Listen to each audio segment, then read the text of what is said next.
House of Payne fans, let me tell you something. Look, I don't know if you watch a particular YouTuber, Rob from Comics Explained. I know, like, every time he's really excited about a particular comment, he'll be like, man, I gotta tell you, let me tell you something, guys. Let me tell you something, Marvel fans. But yeah, anyway, this episode of House of Payne could not have come at a better time.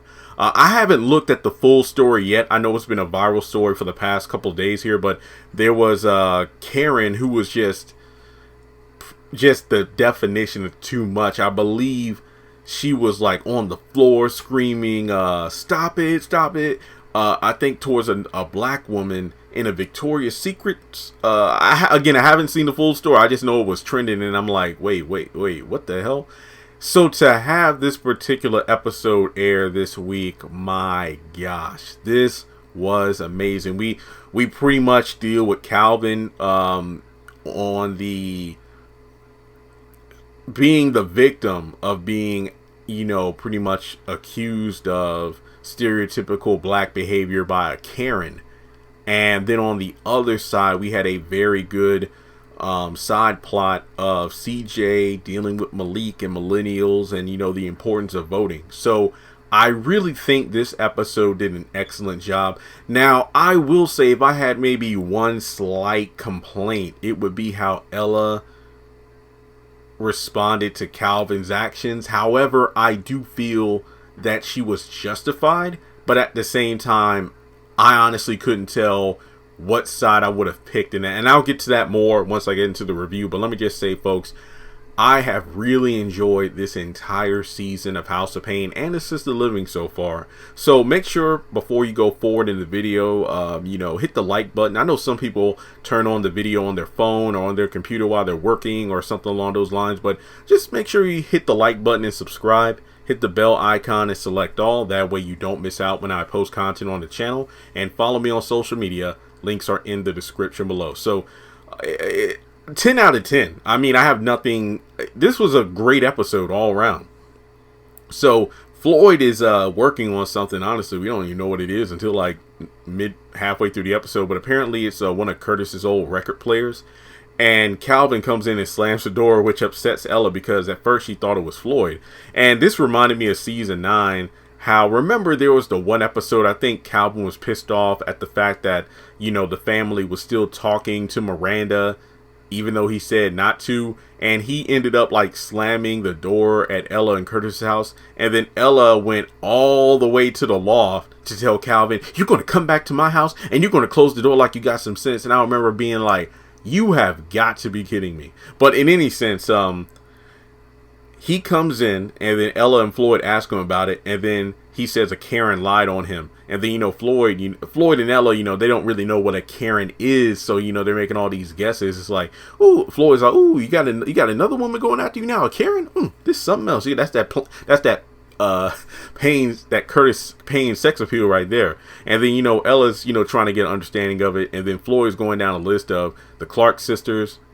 Or what is it? The Clark sisters, right? Or the Staple sisters. There was a Karen in that group. Ooh, what about Karen that sang Superwoman? Ooh, man. But in any case, yeah, it was a Karen that accused him of stealing car tags while he was out jogging. And then the police came knocking on his door. So he's actually,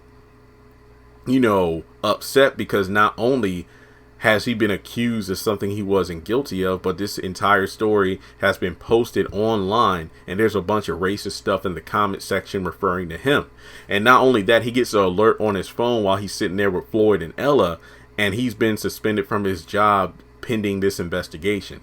So this pretty much starts off like, oh shit, this is a big deal. It's due to the fact that, allegations aren't just for the Me Too Time's Up movement, where women falsely accuse me. I'm not saying every person who is accused isn't guilty, but I feel like this goes into the notion of we live in a day and age of being guilty until proven innocent. And even when we're proven innocent, that's not just for black men, that's for men in general. No, people in general who are accused of anything are guilty in the court of social media until proven innocent in the court of law. But even when you're proven innocent, that story doesn't get anywhere near the traction online as the original allegations do. So we go over to Malik watching TV. Lisa just comes in, changes the channel like it's nothing. And I really got, again, kind of a throwback to season 9 in the episode, what was it? I forgot the name of it, but I just know it was the episode where Lisa and Malik spend the entire episode going back and forth because him and CJ were watching the football game and she just came in, took the remote in order to watch a TV show. So that was pretty, again, just a nod. But I think it was, I don't know. I don't think these shows are written to like make a nod to Jeremy, the reviewer, but I'm like, was that like a nod to the previous season to be like, hey, Jeremy, I know that one scene annoyed you from season 9, that entire episode, but how about this? We'll make a nod to season 9, but guess what? We're not going to spend an entire episode devoted to Lisa changing the channel while Malik's watching something.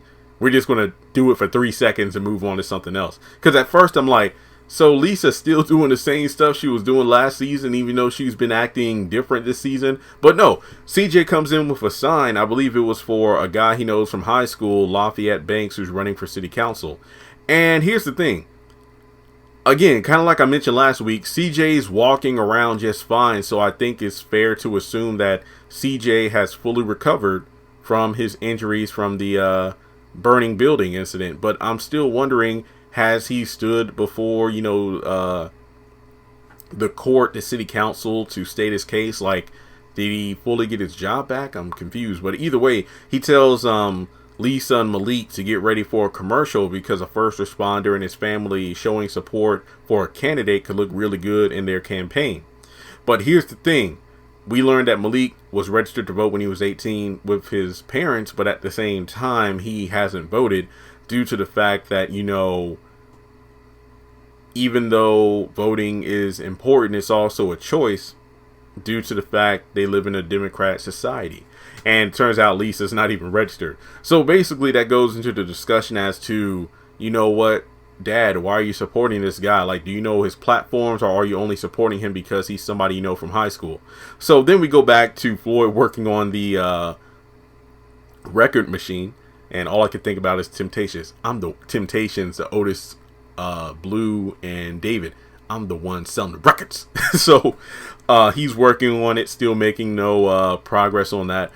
No word from Calvin's job since he submitted his sworn statement that he's innocent. And Malik and CJ come over and just check in to see what's going on. CJ's like, I can't believe you got suspended. And Malik's like, I can. I'm thinking, oh my God, we're getting Sass and Malik back because CJ's like, boy, we're supposed to come over here for moral support. I am.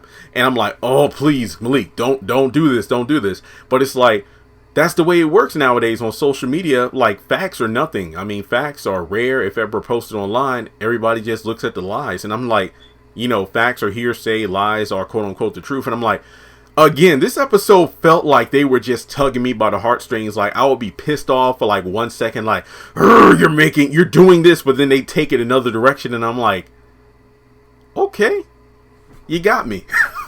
You got me. But no, Malik was telling the truth. It's like he wasn't being a smartass. He was being like, no, I honestly can't believe you got suspended, because nowadays when something's posted online, that's it. That's a wrap. So Calvin mentions that another victim of this same woman, this same Karen, actually sent him a video of her accusing him, I believe, of the same thing, if I'm not mistaken, but this time it's outside of her house.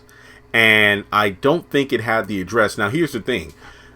This man in particular said he was afraid of sharing the video because he didn't want to lose his job. That's why he passed it along to Calvin. And Calvin's like, well, damn, I'm already suspended, so I don't really care. But Ella warns him about basically an eye for an eye. And then Floyd basically agrees with CJ, saying that, hey, man, things are bad now, but if you post that video, you're suspended now. But who's to say things couldn't get even worse?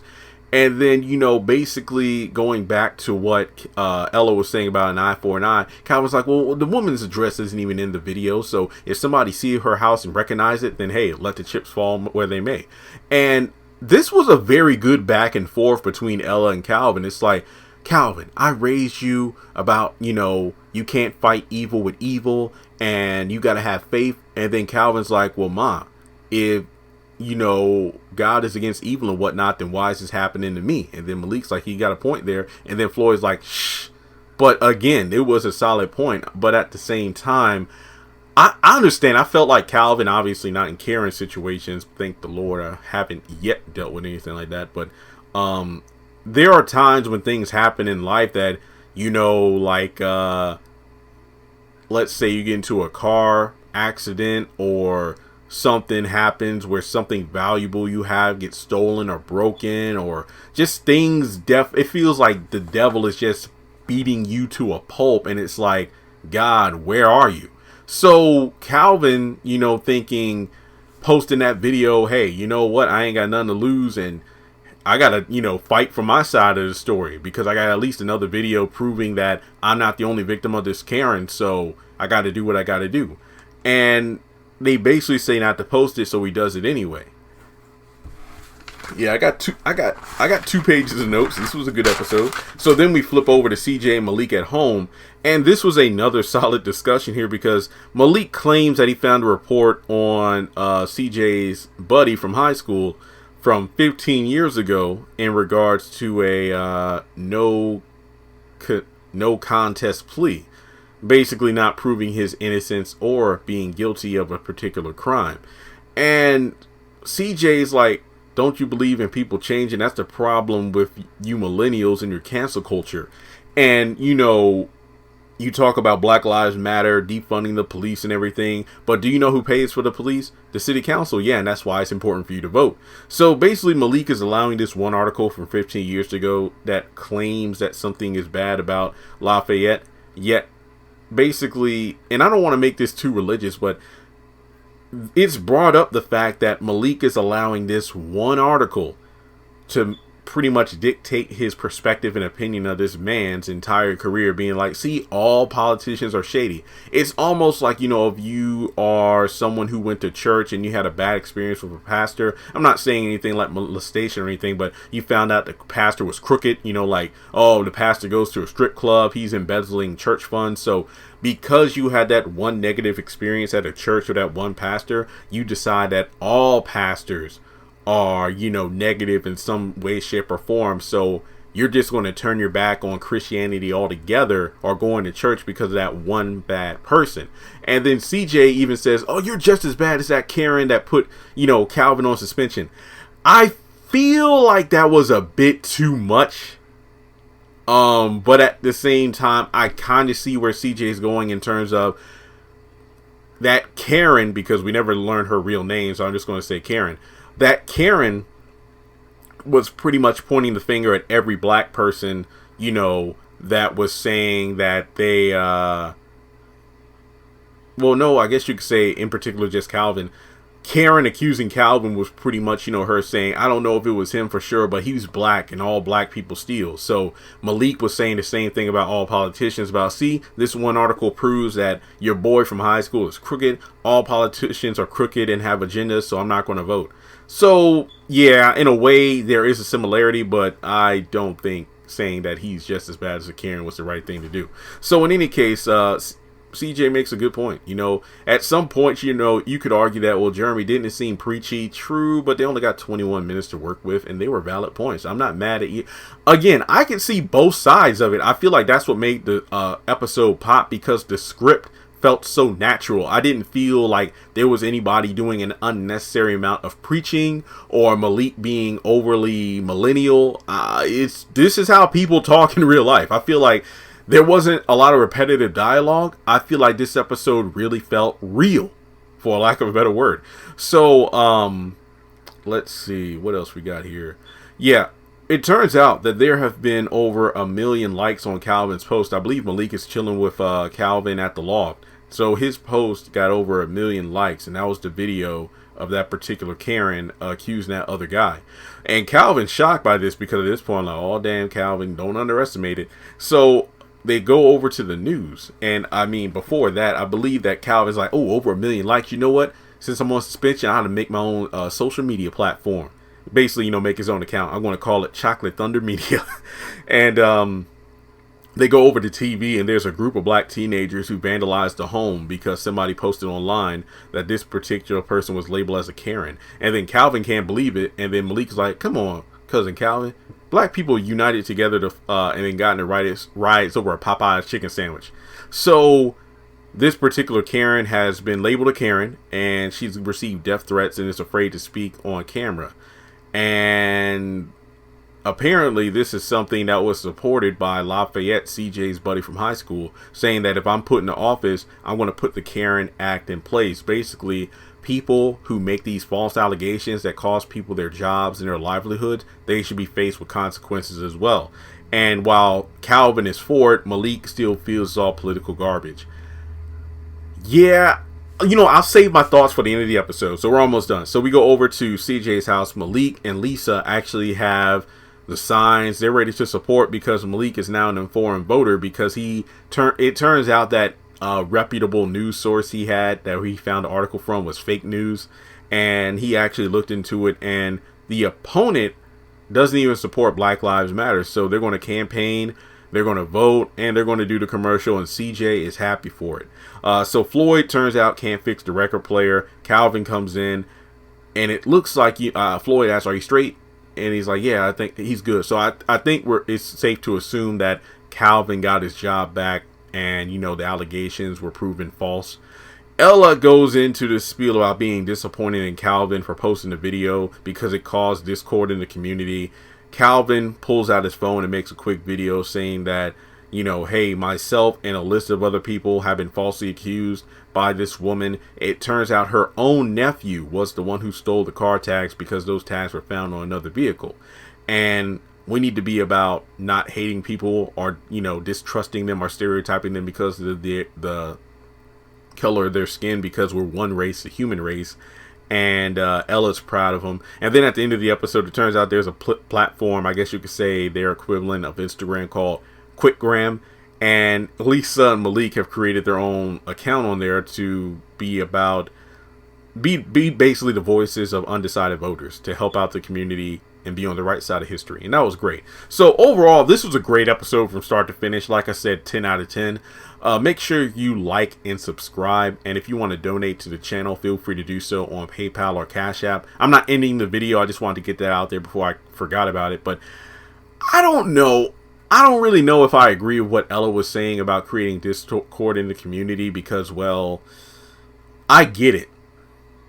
You really can't fight fire with fire, because you're just going to make everything burn up. But at the same time, if you have evidence to clear your name, is it wrong to put it out there? Like, don't get me wrong. If, let's say, and again, I feel bad just saying Karen, because we don't know this woman's name. If this Karen had gotten jumped by this mob of black teenagers, what if she got killed or seriously hurt? Then, in a sense, I could be on Ella's side. But I just feel like until you're in that situation, like literally, I'm not trying to make jokes here, but I hate to be accused of anything I know I didn't do, because I try to keep to myself. Like, I remember even being younger, even to today, like, pass gas and somebody tries to blame it on you. Oh, I get heated.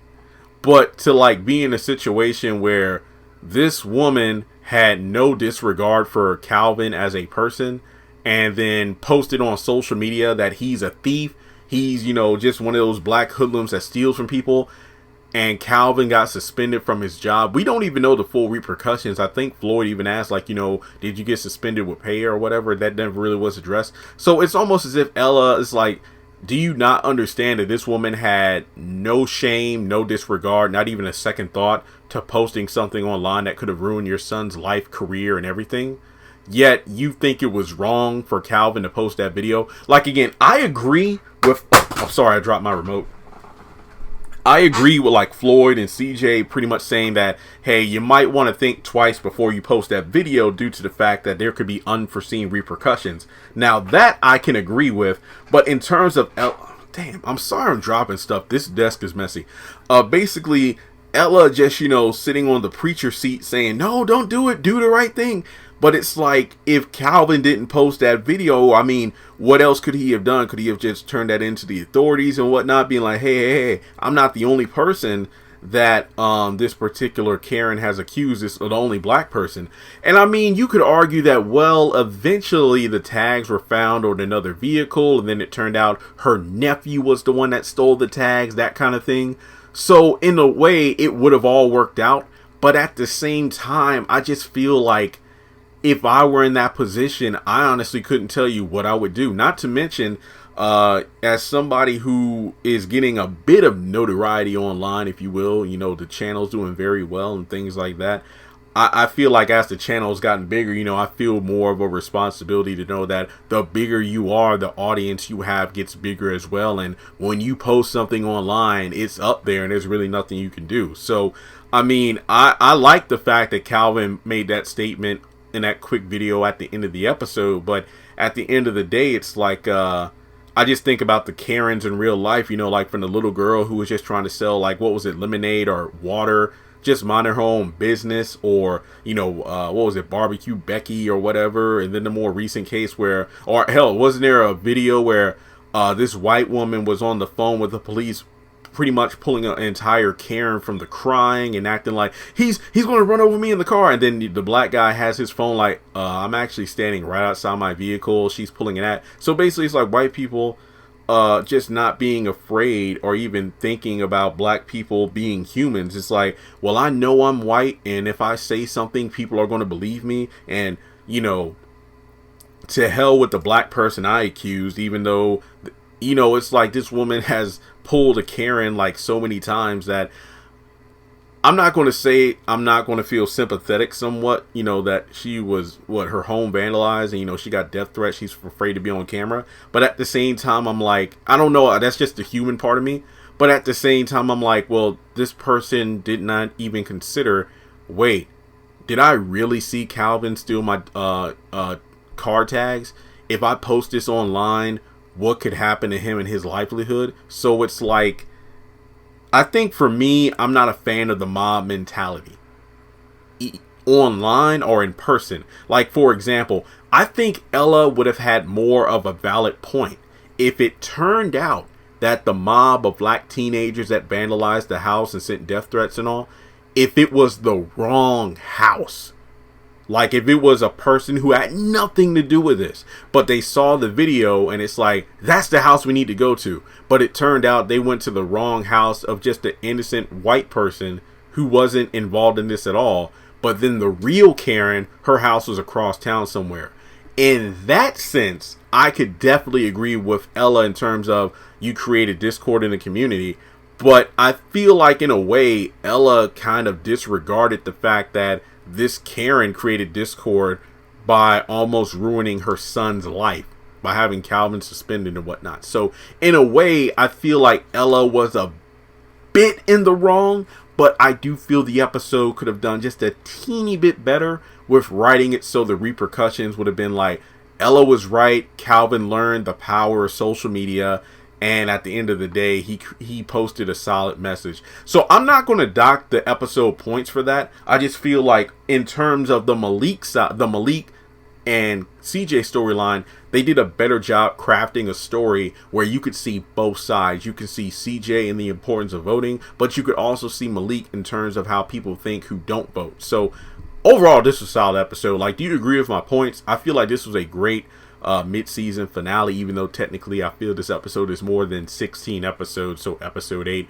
probably wasn't the real mid-season finale. But like I said, I've been thoroughly enjoying House of Payne this season. But let me know your thoughts in the comment section below. Like I said, this episode tackled a lot: the importance of voting, Black Lives Matter, defunding the police, the fact that a lot of people are quick to judge and complain and make statements, but they don't know about the process or the people in, sitting in the seats that you vote for that have the power to make change. But yeah, this was just solid. I loved it. So, but again, thanks so much for tuning in. If you want to donate, PayPal, Cash App me, I appreciate it. But at the very least, make sure you like and subscribe. And I got one more video in me about House of Payne and assisted living, and that's going to just be talking about the ratings for the season so far, as well as my thoughts on the first half of their second seasons here on BET. And with that being said, I'll talk to you all in the next episode.